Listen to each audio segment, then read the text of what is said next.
தேவனே நான் ஓமதண்டையில் இன்னும் நெருங்கி சேர்வதே என் ஆவல் பூமியில்.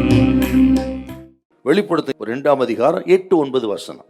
சிபர்னா சபையின் தூதனுக்கு நீ எழுத வேண்டியது என்னவெனில், முந்தினவரும் பிந்தினவரும் மரித்திருந்து பிழைத்திருமானவர் சொல்லுகிறதாவது, உன் கிரியைகளையும் உன் உபத்திரவத்தையும் நீ ஐஸ்வர்யம் உள்ளவனாய் இருந்தும் உனக்கு இருக்கிற தரித்திரத்தையும் தங்களை யூதர் என்று சொல்லியும் யூதராயிராமல் சாத்தானுடைய கூட்டமாய் இருக்கிறவர்கள் செய்யும் தூஷணத்தையும் அறிந்திருக்கிறேன்.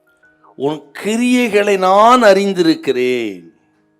இந்த வார்த்தையும் 7 சபைகளுக்கு சொன்ன செய்தியில ஆண்டவராக இயேசு கிறிஸ்து யோவானுக்கு வெளிப்படுத்தி 7 சபைகளுக்கு சொன்ன முக்கியமான செய்தி.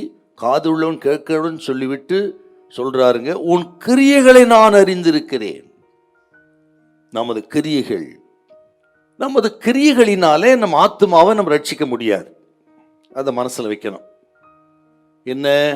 தான தர்மம் பண்றது, ஏழைக்கு இரக்கம் செய்யறது, பிற உயிருக்கு தீங்கு செய்யக்கூடாதுன்னு நினைக்கிறது, அப்புறம் பாவ விமோசனத்துக்காக பல கிரியைகளை பண்றது. இவைகளினால் நம் ஆத்துமாவை ரட்சிக்க முடியாது. வேதம் அப்படி சொல்லுது. கிரியைகளினால் ரட்சிப்பு அல்ல என்றால் விசுவாசத்தினால் தான் ரட்சிப்பு.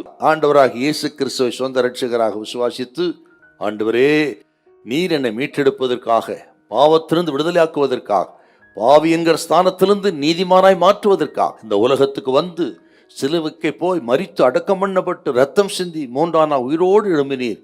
ஆண்டவரே உமது ரத்தத்தினால் தான் எனக்கு பாவத்திலிருந்து விமோசனம் உண்டு, உமது ரத்தத்தினால் தான் எனக்கு மீட்பு உண்டு, பரிகாரம் உண்டு. ஆகவே உமது ரத்தத்தினால் என் பாவங்கள் எல்லாம் கழுவி என்னை சுத்தம் பண்ணி என்னை நீதிமானாய் மாற்றும் கர்த்தாவே என்று விசுவாசித்து நாம் எடுக்கிற ஜெபம். அப்பொழுதுதான் ஒரு மனிதன் ரட்சிக்கப்படுகிறான், ரட்சிப்பின் அனுபவம் கிடைக்கிறது. இப்ப கிரியைகளினால ஒரு மனுஷன் நீதிமான் ஆகிறது இல்லை.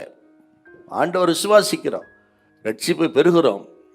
அதே நேரத்தில் அதற்கான ரட்சிக்கப்பட்ட தேவ ஜனங்கள் மத்தியிலே கிரியை காணப்படணுங்க. நம்ம கேட்கிற வசனத்தின்படி வாழணுங்க. அதுதான் உன் கிரியைகளை நான் அறிந்திருக்கிறேன். இதை கேட்கிற கத்திரி பிள்ளைகளே, பிசாசு யாருக்கு பயப்படுறான்னா, வாழ்கிறவர்கள் கிறிஸ்துவை போல் நமது சகல நடவடிக்கைகளும் இயேசுவை பிரதிபலிக்கிறது. இயேசுவை காட்டணுங்க. நமது வாழ்க்கையில ஆண்டவரை நாம் காண்பிக்கணும். அதான் கிரியை. உத்தமா வாழ்ந்த, உண்மையா வாழ்ந்திருக்கிற, எந்த பலனும் தெரியல, ஒரு பிரயோஜனம் இல்லையே என்று கலங்கி இருக்கலாம். எத்தனை பாடுகள், நிந்தைகள், அவமானம் வந்தாலும் சரி, அந்த உத்தம கிரியை விட்டு விலகாதிருங்க. உத்தமத்தில் உறுதியாயிருங்கள்.